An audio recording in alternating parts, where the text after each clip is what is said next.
오늘 이사야서 말씀을 봉독해 드렸습니다. 이사야서에서는 세상을 구원할 메시아에 대해서 고난받는 종으로 말씀을 합니다. 그런데 여기 고난받는 종은 저 십자가에 달리셔서 고난받으실 예수님을 예언하는 말씀입니다. 이사야서에는 고난받는 종에 대한 노래가 4개가 나오는데 그것을 여호와의 종의 노래라고 이야기를 합니다. 이사야 42장 1절부터 9절 말씀하고 49장 1절부터 7절 말씀하고 50장 4절부터 9절 말씀, 그리고 오늘 전체 말씀이 되는 52장 13절부터 53장 12절 말씀이 여호와의 종의 노래가 됩니다. 예수님의 고난을 예언하시는 말씀인데 여러분이 시간을 내서 다시 한번 읽어보시면 감사하겠습니다. 오늘 2절과 3절을 보시면 세상을 구원할 메시아의 모습을 이렇게 말씀을 합니다. 2절과 3절 함께 봉독합니다. 그는 주 앞에서 자라나기를 연한 순 같고 마른 땅에서 나온 뿌리 같아서 보호도 없고 흠채도 없은즉 우리가 보기에 흉얼하는 아름다운 시었도다. 그는 멸시를 받아 사람들에게 벌을 받았으며 강물을 많이 겪었으며 지옥을 아는 자라. 마치 사람들이 그에 대해서 얼굴을 가리는 것 같이 멸시를 당하였고 우리도 그를 위히 여기지 아니하였도다. 아멘. 메시아에 대해서 말씀을 하는데 그는 연한 순처럼 연약했다고 말씀을 합니다. 마른 땅을 간신히 뚫고 나온 아주 힘없는 뿌리와도 같았다고 말씀을 합니다. 고운 모양도 없고 흠말 것도 하나도 없었다고 말씀을 합니다. 사람들로부터 멸시를 당하고 버림을 받고 큰 고난을 받게 됐다고 말씀해 줍니다. 그런데 이것은 이 땅에 오셔서 사람들에게 멸시와 천대를 받으시고 저 십자가에 달려 죽으신 예수님을 보여주시는 말씀입니다. 사람들은 예수님이 나사렛 출신의 목수였다고 무시를 했습니다. 그리고 예수님을 조롱하고 멸시하고 모함하고 그리고 십자가에 달려 죽게 합니다. 사람들이 예수님을 조롱하는 것에 대해서 이렇게 말씀하는데 마태복음 27장 28절부터 30절입니다. 함께 봉독합니다.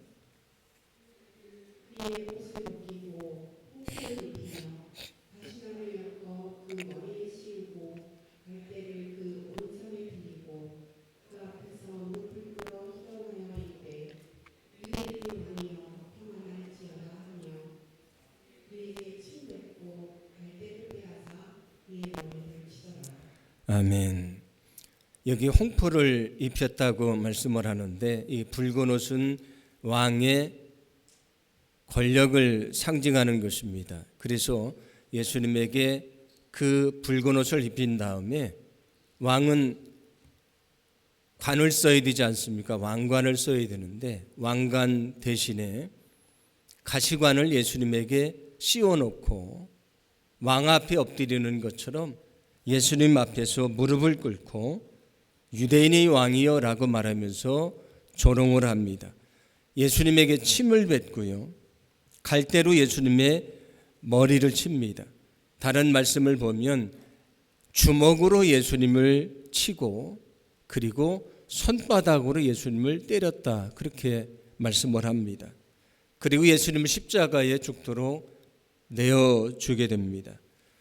오늘 성경이 말씀하는 고난받는 메시아의 모습은 바로 예수님의 모습을 말씀하는 것입니다. 예수님이 그렇게 멸시와 천대를 받으시고 십자가에 달려 죽으십니다. 예수님은 죽으셨는데 우리는 어떻게 됐습니까? 예수님의 죽으심 때문에 죄사함을 받게 됐고요. 예수님의 죽으심 때문에 우리는 구원받아서 하나님의 자녀가 됐습니다. 그래서 고린도전서 1장 23절과 24절은 이렇게 말씀을 합니다. 함께 봉독합니다. 우리는 십자가에 못 박힌 그리스도를 지나니 유대인에게는 거룩한 것이요 이방인에게는 미련한 것이로되 오직 부심을 받은 자들에게는 유대인이나 헬라인이나 그리스도는 하나님의 능력이요 하나님의 지혜니라. 아멘.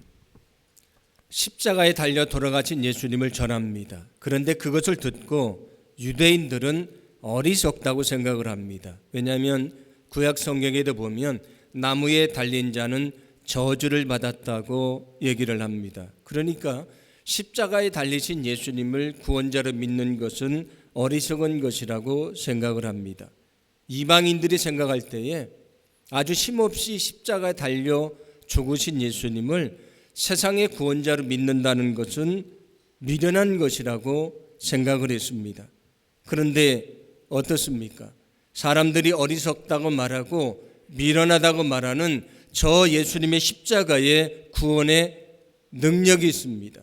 사람들은 십자가를 무시하지만, 십자가를 멸시하지만 저 예수님의 십자가에 놀라운 구원의 능력이 있다는 것을 믿으시기를 바랍니다. 사람들이 흔히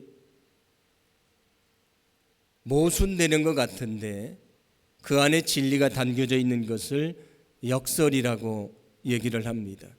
사람들이 생각하기에 저 십자가에 달려 죽으신 예수님이 구원자가 될 수는 없는 것이라고 생각을 합니다. 그런데 바로 저 십자가에 놀라운 하나님의 구원이 있습니다. 바로 저 십자가에 놀라운 하나님의 구원의 역설이 있다고 하는 것입니다. 여러분, 저 십자가는 하나님의 위대한 구원의 역설이 된다는 것을 믿으시기를 바랍니다. 어떻게 예수님의 죽으심이 우리를 구원하시는가? 어떻게 저 십자가가 우리를 구원하는 하나님의 위대한 역설이 되는 것인가? 오늘은 그것을 함께 생각하면서 은혜를 좀 나눠 보려고 합니다. 예수님이 빌라도에게 사형 선고를 받습니다. 그리고 십자가에 달려 돌아가시게 되는데 예수님이 십자가를 지고 골고다 언덕을 오르십니다. 그리고 골고다 언덕에서 어떻게 되시는가? 마가복음 15장 24절인데 함께 봉독합니다. 십자가에 못 박고 무엇을 나눌세 그가 어느 것을 가질까 하여 대비를 뽑더라. 아멘. 예수님이 십자가에 못 박히셨다고 말씀을 합니다. 예수님이 십자가에 못 박히셨다. 아주 짧은 문장인데 그런데 여기에는 상상할 수 없는 고통이 담겨져 있습니다. 필립 나이큰이라고 하는 분이 쓴 십자가 복음이라는 책이 있습니다.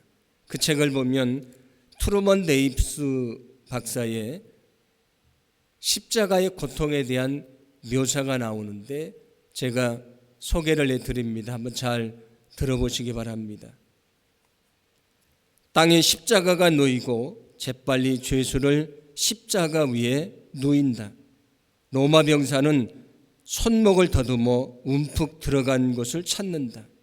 그리고 철로 된 묵직한 십자가 모양의 못을 나무를 관통할 때까지 내리친다. 병사는 재빨리 다른 편으로 옮겨가서 똑같이 한다. 그리고 왼발을 오른발 위에 포개고 다시 못을 내리친다. 못을 다 박으면 십자가를 세운다. 두 팔이 벌려지고 무릎은 약간 굽힌 채로 십자가에 달린다. 몸이 점점 늘어지면 두 손에 무게가 실리면서 극심하고 격렬한 고통을 느낀다. 고통을 견디기 위해 몸을 세우려 하는데 그때 발뼈 사이에 막 박힌 못이 신경을 찢으면서 타는 듯한 고통을 느낀다. 두 손과 발에 못이 박힌 채로 십자가에 달렸습니다. 몸이 축 처지면서 이 두 손에 박힌 못에 의해서 온몸이 찢기는 아픔을 경험을 합니다. 이것을 좀 견뎌보려고 일어서려고 다리에다가 힘을 주는데 다리에 박힌 그 못이 신경을 찢으면서 타는 듯한 고통을 느끼게 됩니다. 여러분, 예수님이 십자가에서 당하셨던 그 고통이 상상이 가십니까? 그런데 왜 예수님이 그렇게 십자가에서 찔리시고 왜 고통을 당하셨습니까? 오늘 성경 5절 전반절인데 이렇게 말씀을 합니다. 함께 봉독합니다. 그가 찔림은 우리의 허물 때문이요 그가 상함은 우리의 죄악 때문이라. 아멘. 예수님이 십자가에서 그 못에 찔리시는 온몸이 찢기시는 아픔을 당하신 이유가 무엇인가? 우리의 허물 때문이고 우리의 죄악 때문이라고 말씀을 합니다. 여기 죄악이라고 하는 것 말씀하고 있고 허물을 말씀하고 있는데 성경에서 허물이란 것은 하나님과 우리 사이를 가로막는 죄를 말하는 것입니다. 그래서 시편 32편 5절도 이렇게 말씀을 합니다. 함께 봉독합니다.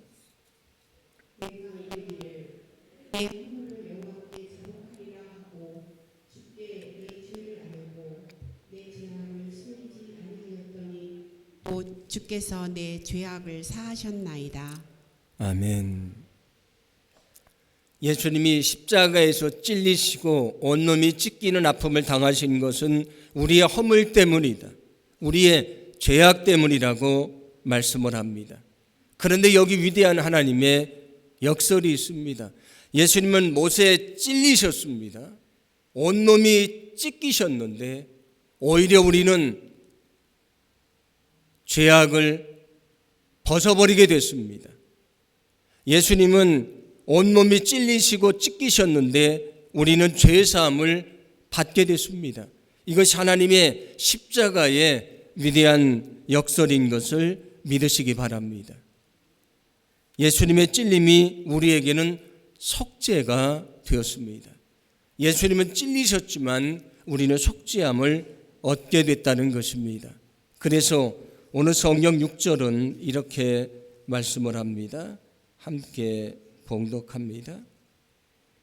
우리는 다 양같아서 그를 향하여 각기 제길로 갔거늘 여호와께서는 우리 모두의 죄악을 그에게 담당시키셨도다.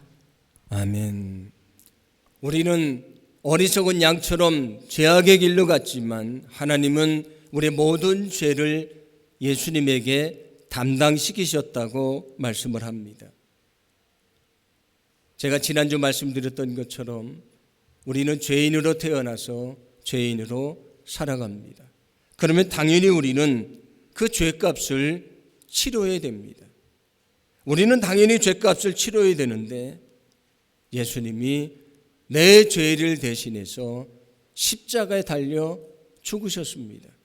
예수님은 십자가의 고난을 당하셨지만 나는 죄사함을 얻게 됐습니다. 그래서 성경은 예수님 자신이 우리 모든 죄를 사하는 속죄 제물이 되신 것이다. 대속 제물이 되신 것이라고 말씀을 합니다. 디모데전서 2장 6절인데 함께 봉독합니다. 그가 모든 사람을 위하여 자기를 대속물로 주셨으니 기약이 이르러 주신 증거니라. 아멘. 예수님이 이 땅의 모든 사람들을 위해서 자기를 대속물로 주셨습니다. 내가 저 십자가에서 죄값을 치러야 되는데 예수님이 대신 죄값을 치러 주셨습니다. 예수님은 모든 일을 위해 죽으셨기 때문에 누구든지 그 예수님을 믿으면 죄사함을 받게 되고요, 하나님의 자녀가 된다는 것을 믿으시기 바랍니다. 이것이 예수님이 저 십자가에서 이루신 놀라운 구원의 은혜인 것입니다. 여러분, 이 은혜를 알고 계십니까? 여러분, 이 은혜를 느끼고 계십니까? 여러분, 이 은혜에 감격하고 계십니까?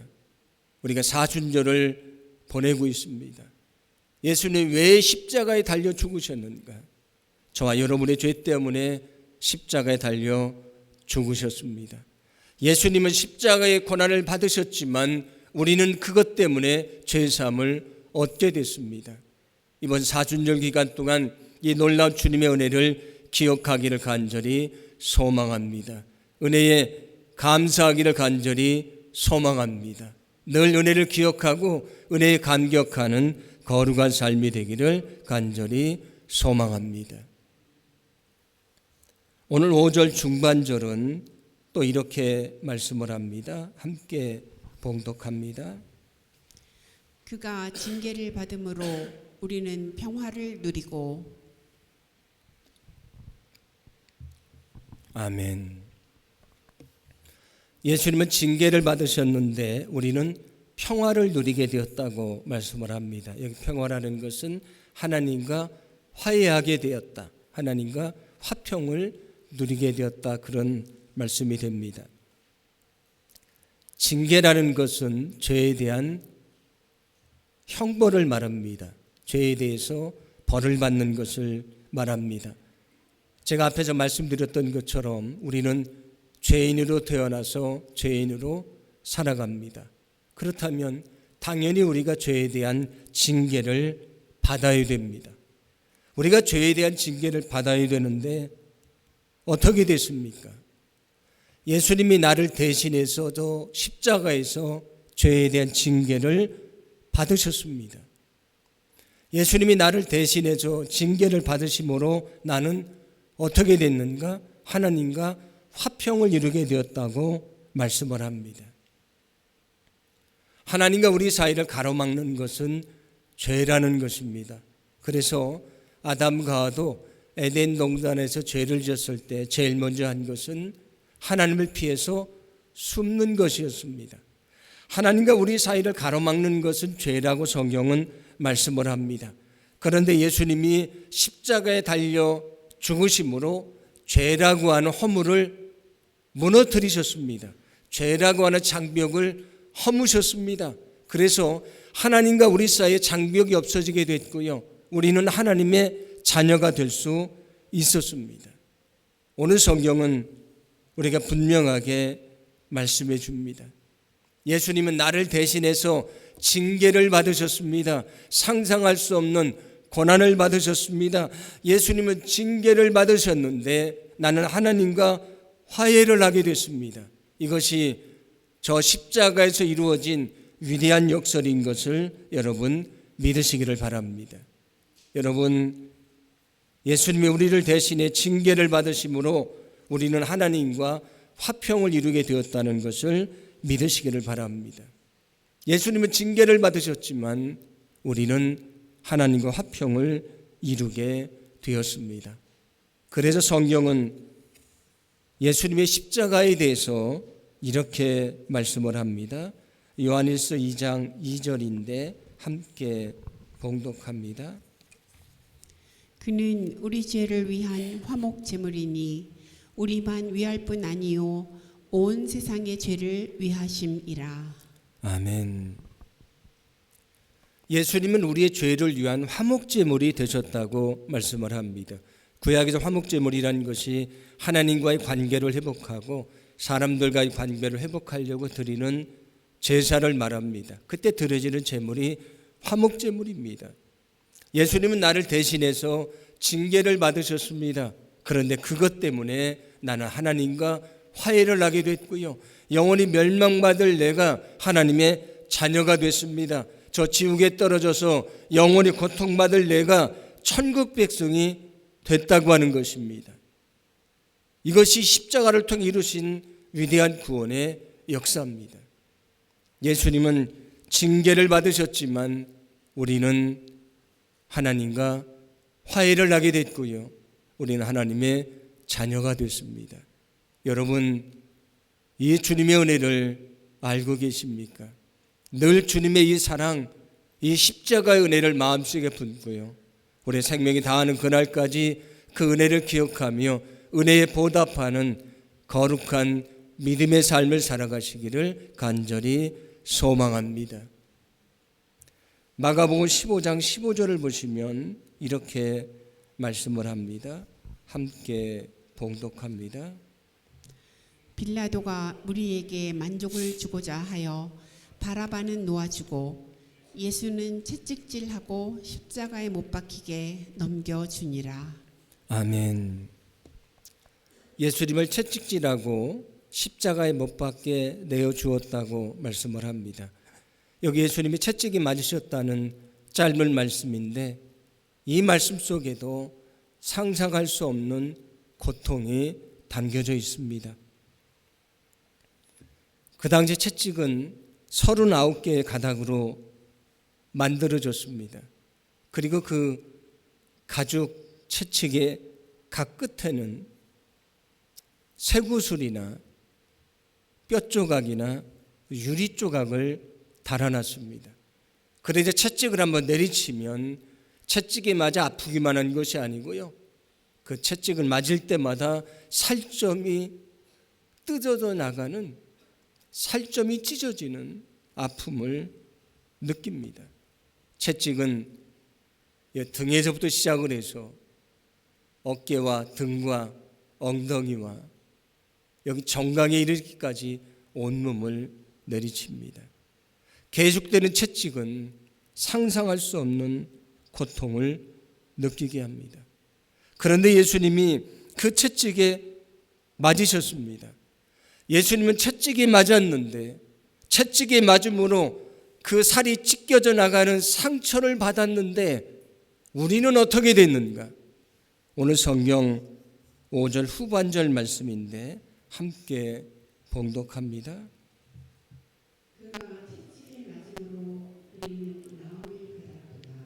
아멘. 예수님은 채찍에 맞으셨지만 그래서 몸에 상처를 입게 됐지만 우리는 예수님이 채찍에 맞으심으로 나음을 입게 됐습니다. 이것이 위대한 십자가의 역설입니다. 예수님은 상처를 받으셨지만 우리의 상처는 회복됐다는 것입니다. 여러분, 예수님의 채찍이 맞음으로 우리의 상처가 회복되었다는 것을 믿으시기를 바랍니다. 그래서 베드로전서 2장 24절은 이렇게 말씀합니다. 함께 봉독합니다.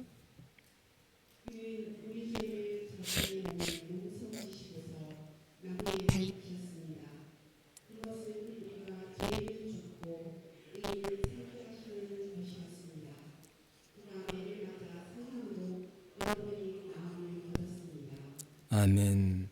그가 매를 맞아 상함으로 여러분은 나음을 얻게 됐습니다. 예수님은 채찍에 맞아 상처를 받으셨지만 우리의 상처는 낫게 됐다고 말씀을 합니다. 요즘 대신방을 하고 있는데 성도님 가정에 가서 얘기를 들어보면 상처가 없는 분들이 없습니다. 다 상처를 안고 살아갑니다. 마음의 상처와 육신의 질병과 삶의 어려움 때문에 신음하는 분들이 많이 있습니다. 그런데 오늘 성경은 우리에게 말씀해 줍니다. 예수님은 채찍에 맞으셨지만 우리는 예수님 때문에 그 상처가 낫게 됐습니다. 여러분을 힘들게 하는 상처가 무엇입니까? 여러분을 힘들게 하는 삶의 아픔이 무엇입니까? 여러분 그 상처를 가지고 주님을 찾기를 간절히 소망합니다. 저 십자가 아래에 엎드리기를 간절히 소망합니다. 그러면 채찍이 맞으셨지만 오히려 우리를 낫게 하셨던 주님이 나의 마음의 상처와 육신의 질병과 삶의 어려움을 이기게 하시고요. 우리 삶을 회복시켜 주시는 위대한 은혜를 베풀어 주실 줄로 믿습니다. 내 아픔을 아시는 주님, 내 눈물을 아시는 주님, 나의 상처를 아시는 주님이 내 상처를 치유하시고 내 마음을 위로하시고 내가 어떤 삶의 어려움에 있든지 거기서 다시 일어날 수 있도록 놀라운 은혜를 베풀어 주실 줄로 믿습니다. 십자가는 위대한 역설이라고 말씀을 드렸습니다. 예수님은 찔리셨지만 우리는 죄사함을 얻게 됐습니다. 예수님은 우리를 대신해서 징계를 받으셨지만 우리는 하나님의 자녀가 될 수 있었습니다. 예수님은 채찍에 맞으심으로 상처를 입으셨지만 우리는 예수님 때문에 상처가 치유를 받게 됐습니다. 우리가 지금 사순절기를 보내고 있는데 이 사순절기 동안 이 십자가의 은혜를 깊이 경험하기를 간절히 소망합니다. 우리가 더 열심히 주님을 찾고 십자가 아래 엎드릴 때에 그 은혜를 경험하게 될 줄로 믿습니다. 그리고 은혜로 구원받아 하나님의 자녀가 된 자로서 우리의 생명이 다하는 그날까지 그 은혜에 보답하는 믿음의 삶을 살아가기를 간절히 소망합니다.